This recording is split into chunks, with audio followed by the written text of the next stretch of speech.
चलो बच्चों, तो आज हम लोग साइंस में चैप्टर नंबर 3 कंटिन्यू करें कि जिनका नाम है मेटल्स एंड नॉन मेटल्स। देखो, इस चैप्टर में मेटल नॉन मेटल्स के बारे में जनरली पूरी इन्फॉर्मेशन हमने ले ली है। आज हमें एक छोटा सा एक टॉपिक देखना है सिर्फ इसमें। मेटल नॉन मेटल के बारे में अभी तक हमने उनकी प्रॉपर्टीज़ देख ली, फिजिकल और केमिकल प्रॉपर्टीज़ देख ली, मेटल्स नॉन मेटल्स खुद भी कैसे रिएक्ट करते हैं खुद एक दूसरे के साथ, और साथ में दूसरी चीज़ों के साथ भी कैसे रिएक्शन करते हैं, वो सभी रिएक्शन हमने समझ लिए थे।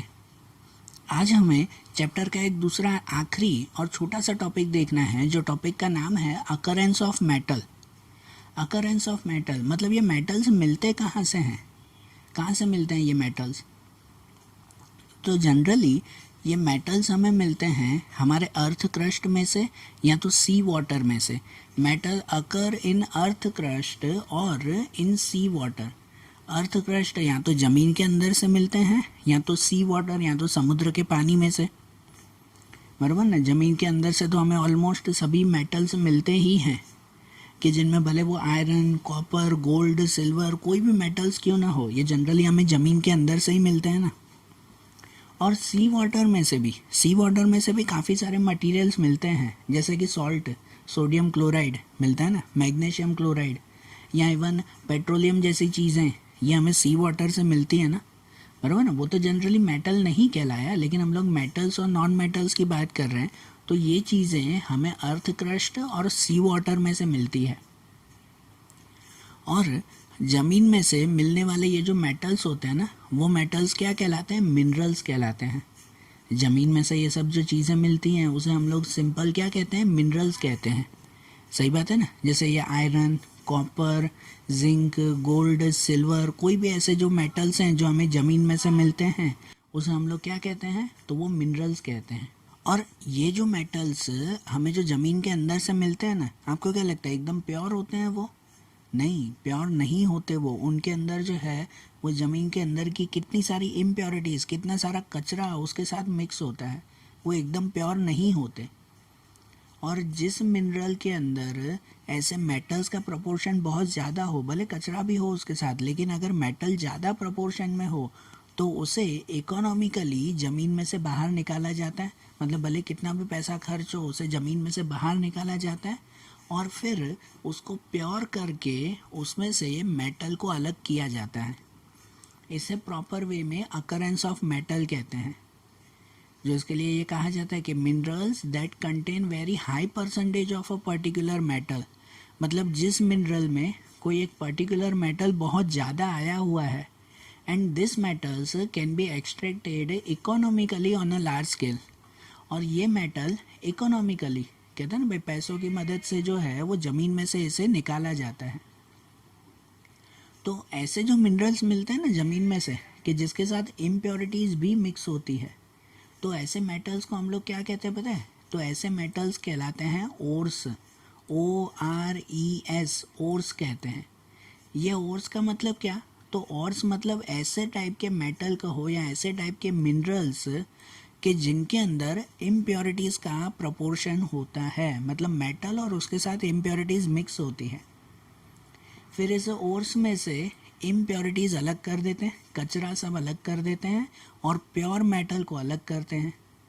जैसे एग्जांपल दिया हुआ है, जैसे ज़मीन में से मिलता है हमें बॉक्साइट और मतलब बॉक्साइट का मिनरल मिलता है हमें, और ये और लिखा हुआ है, इसका मतलब ये है कि भाई उनमें इम्प्योरिटीज़ भी होती है, प्योर नहीं होता है, दूसरी चीज़ें भी मिक्स होती हैं उसके अंदर, ज़मीन के अंदर है ना वो।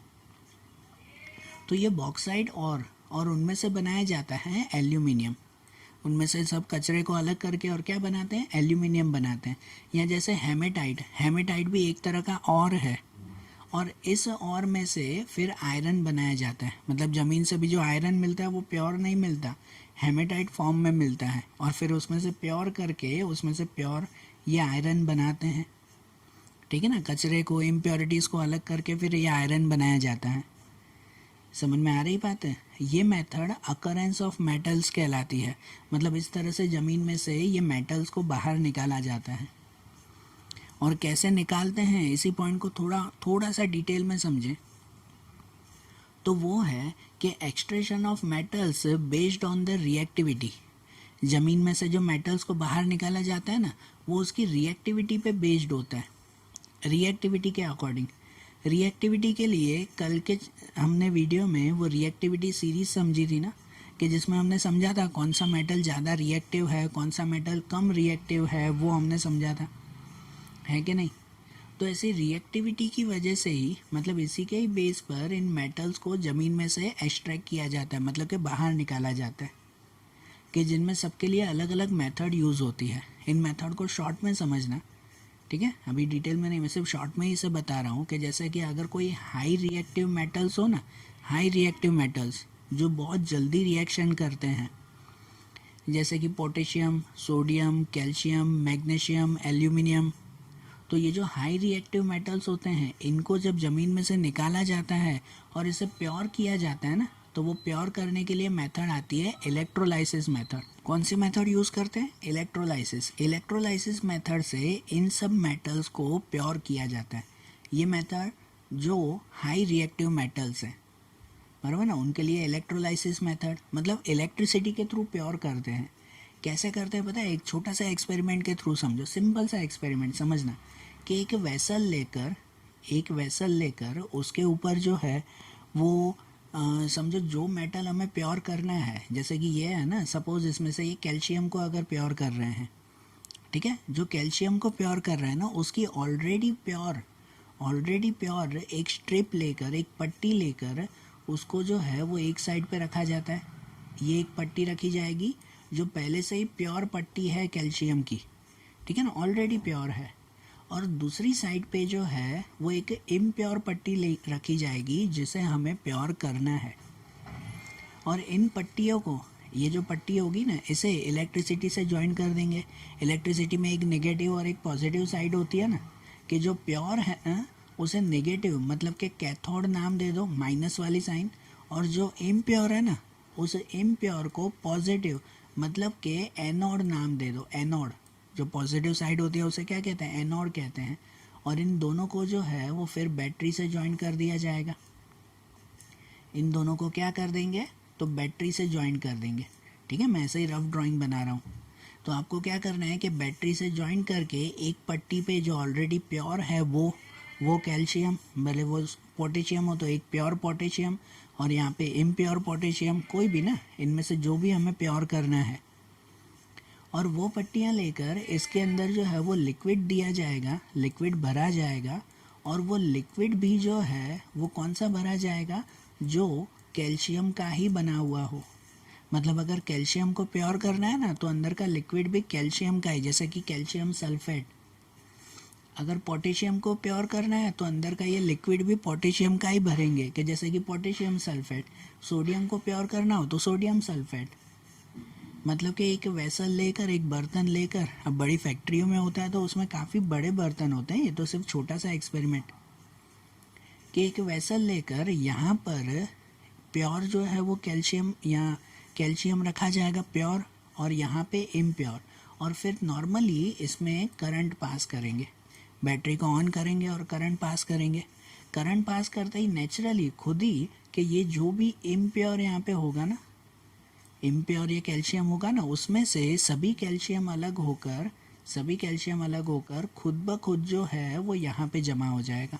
इस प्योर के ऊपर एक लेयर बन जाएगी, और जो भी कचरा होगा ना वो सभी कचरा जो है वो जमा होके नीचे आ जाएगा। सभी कचरा कहाँ पे आ जाएगा? तो यहाँ पे नीचे जमा हो जाएगा, बराबर।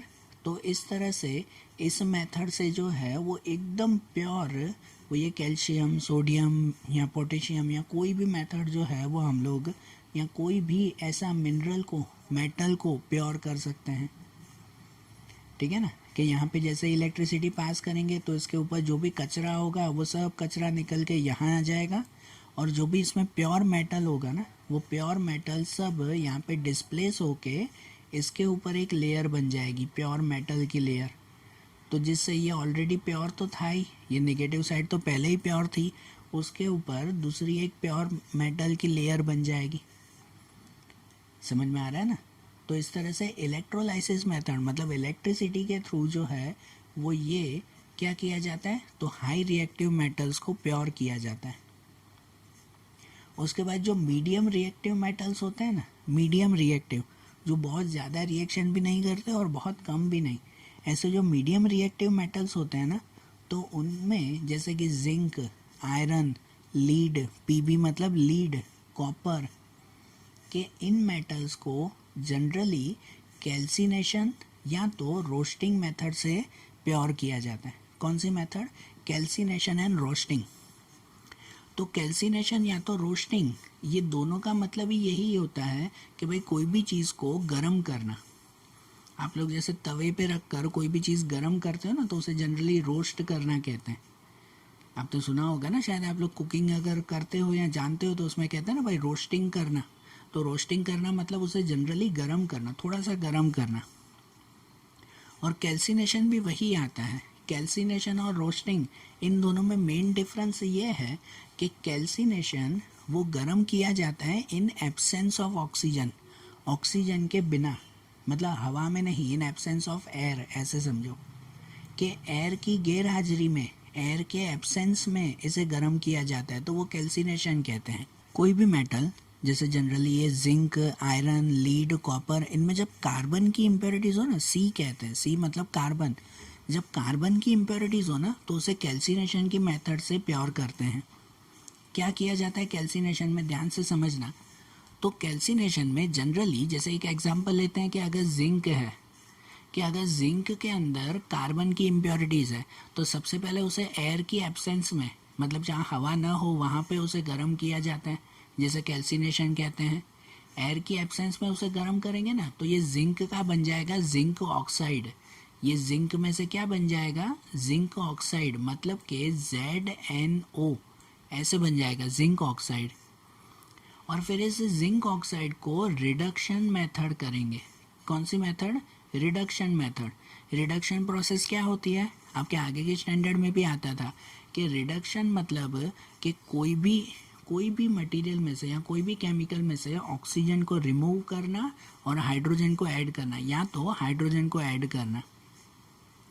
तो ऑक्सीजन को रिमूव करने के लिए ये रिडक्शन मेथड यूज़ होती है ना।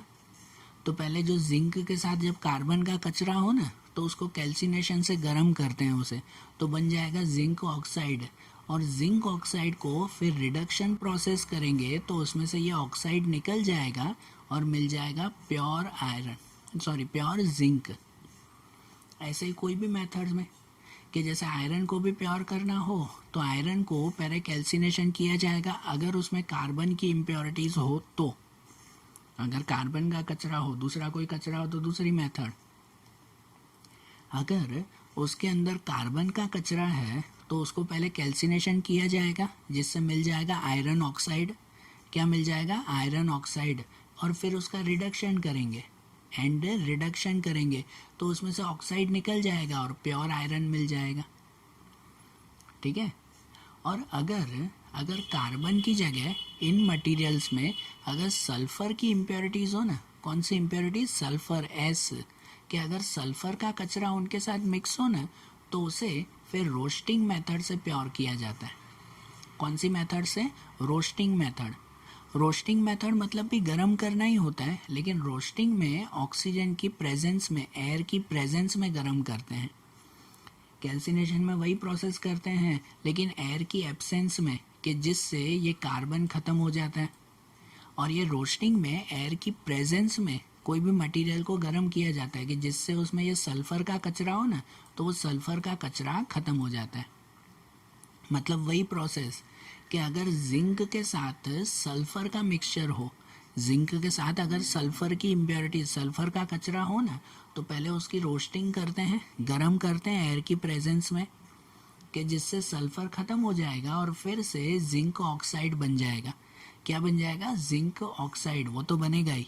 और फिर उसका रिडक्शन करेंगे तो ये ऑक्साइड निकल जाएगा और मिलेगा प्योर जिंक।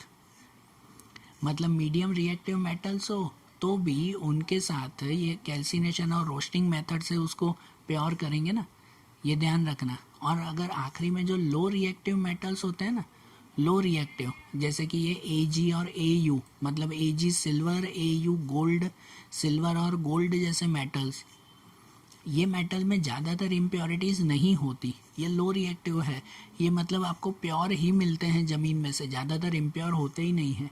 लेकिन अगर इम्प्योरिटीज़ इसमें हो भी ना तो इनमें सल्फ़र की इम्प्योरिटीज़ ही होती है। कौन सी इम्प्योरिटीज़ होती है? सल्फ़र की। और सल्फ़र की इम्प्योरिटीज़ हम लोग कैसे दूर करते हैं? तो सल्फ़र की इम्प्योरिटीज़ जैसे ऊपर देखा ना, वैसे रोस्टिंग की मेथड से ही। मतलब कि अगर सिल्वर हो और सिल्वर के अंदर सल्फ़र का कचरा मिक्स हो ना, तो उसका पहले रोस्टिंग किया जाता है, एयर की प्रेजेंस में पहले उसे गर्म करते हैं कि जिससे बन जाएगा सिल्वर ऑक्साइड। क्या बन जाएगा? सिल्वर ऑक्साइड बन जाएगा। और फिर उस सिल्वर ऑक्साइड का रिडक्शन प्रोसेस करेंगे, मतलब उसमें से ऑक्सीजन निकाल देंगे, तो प्योर सिल्वर हमें मिल जाएगा। ठीक है ना? तो ऐसे ज़मीन में से कोई भी मेटल्स हमें मिलते हो ना, तो उन मेटल की प्रॉपर्टी के हिसाब से कि वो कौन से ज़्यादा रिएक्टिव हैं, कौन से नहीं हैं, उनके हिसाब से फिर उनको प्योर किया जाता है। ठीक है ना? तो देखो इस तरह से ज़मीन में से हमें ये सब मिनरल्स प्योर फॉर्म में मिल जाएंगे। और उसके बाद एक दूसरा आखिरी टॉपिक आता है, वो आता है कोरोजन। छोटा सा एक टॉपिक, कोरोजन। कोरोजन मतलब क्या? कोरोजन मतलब कहलाता है कोई भी चीज़ पे जंग लग जाना, काट लग जाना। जनरली जो आयरन की चीज़ें होती हैं ना, उनके ऊपर आप लोगों ने देखा होगा कि कुछ टाइम के बाद है ना ऐसा जंग लग जाता है, जैसे फ़ोटो में दिया हुआ है कि नहीं? ऐसा काट लग जाता है ना। घर पे भी आयरन के जो है वो दरवाजे होंगे या कोई दूसरी चीज़ हो तो उसके ऊपर भी ऐसा जंग लग जाता है। इसे कोरोजन कहते हैं। ये कोरोजन क्यों होता है? तो ये आयरन का जनरली जो है वो एयर के साथ या तो ऑक्सीजन के साथ जब इसका मिक्सचर होता है, आयरन के साथ जब ऑक्सीजन मिक्स होता है तो वो बनता है आयरन ऑक्साइड। और वही आयरन ऑक्साइड ये कोरोजन कहलाता है। मतलब कोरोजन वो और कुछ नहीं, आयरन और ऑक्सीजन का मिक्सचर है, तो उसे कोरोजन कहते हैं। ठीक है ना? आयरन में जब ऑक्सीजन मिक्स होता है ना तो उसके ऊपर ऐसी ब्राउन कलर की एक लेयर बन जाती है, जिसे हम लोग ये जंग लगना या काट लगना कहते हैं। और इससे बहुत नुकसान होता है कि नहीं? ये लोखंड की चीज़ें थोड़े ही टाइम में ख़राब हो जाती है, फिर इसके ऊपर ऐसी जंग लग जाती है, काट लग जाती है, तो फिर ये यूज़ करने लायक नहीं कहलाती ना। और इसको फिर कंटिन्यूसली यूज़ करना हो या इनके ऊपर अगर काट न लगने देना हो तो क्या करते हैं? तो उसके लिए सबसे सिंपल मेजर्स आते हैं कि इनको है ना कंटिन्यूसली इनके ऊपर कोई ऐसी एक लेयर बना देना कि जैसे यहाँ पे ये आयरन का ये पूरा चेन दिया हुआ है, तो इसके ऊपर, इस चेन के ऊपर एक ऐसी लेयर बना देना कि जिससे वो आयरन के साथ है ना ऑक्सीजन का मिक्सचर ना हो पाए। जैसे सबसे सिंपल आता है कि इसको पेंट कर देना, कि अगर इसी चीज़ को ऐसे वाइट कलर में जो पास में दिया हुआ है कि अगर वाइट कलर का पेंट कर देना तो क्या होगा पता है? अंदर तो भले आयरन लोखंड ही होगा लेकिन ऊपर वाइट कलर का पेंट लग जाएगा। उस पेंट लगने की वजह से जो हवा का ऑक्सीजन होगा ना, वो पेंट के अंदर उस लोखंड के साथ, आयरन के साथ मिक्स हो पाएगा नहीं। हवा का ऑक्सीजन उसके साथ मिक्स नहीं हो पाएगा। और अगर ऑक्सीजन उसके साथ मिक्स नहीं होगा ना तो मतलब उसे कभी काट लगेगी नहीं। सबसे सिंपल मेजर ना, कि क्या करना, तो उसे सिर्फ जो है वो एक पेंट कर देना। या तो फिर आपको पता है कभी कभार आपके घर के दरवाजे होते हैं या पंखा होता है या और कुछ, तो उसमें जो है वो ची ची आवाज़ आने लगता है। होता है ना, लोखंड का दरवाज़ा पुराना हो जाता है तो वो आवाज़ करने लगता है। फिर क्या करते हो, उसमें थोड़ा सा ऑयल डाल देते हो, तेल डाल देते हो ना थोड़ा सा, तो आवाज़ करना बंद कर देता है। तो वैसे ही ऐसे आयरन की चीज़ों के ऊपर भी अगर ऑयलिंग की जाए, इसको जो है वो थोड़ी देर तेल में डाल के रख दें या तो तेल इसके ऊपर अगर लगा दें ना, तो भी इसके ऊपर एक लेयर बन जाती है उस तेल की, तो ऑक्सीजन अंदर आयरन तक मिक्स नहीं हो पाता और इसके ऊपर काट लगता नहीं है, जंग नहीं लगता। बराबर? तो ये कोरोजन है स्लो प्रोसेस, बहुत धीरे धीरे होता है, ऑन द स्पॉट रिएक्शन नहीं करता। हमने आगे भी देखा कि ये आयरन है ना मीडियम रिएक्टिव है, कि ये जल्दी से रिएक्शन नहीं करता, धीरे धीरे रिएक्शन करता है। लेकिन आयरन का ऑक्सीजन के साथ रिएक्शन होता है तो ऐसा कोरोजन वो हमें बहुत नुकसान पहुंचाता है। ठीक है? तो समझ में आई ना बात कि इस कोरोजन को दूर करने के लिए सिंपल इलाज जो है वो कैसे किया जाता है। बराबर? तो देखो यहाँ हमारा ये चैप्टर कंप्लीट हुआ। और अब ऐसे ही जैसे आज ये साइंस का चैप्टर देखा, अब ऐसे ही साइंस के दूसरे चैप्टर्स अब हम लोग अगले वीडियोस में देखेंगे। Okay, thank you.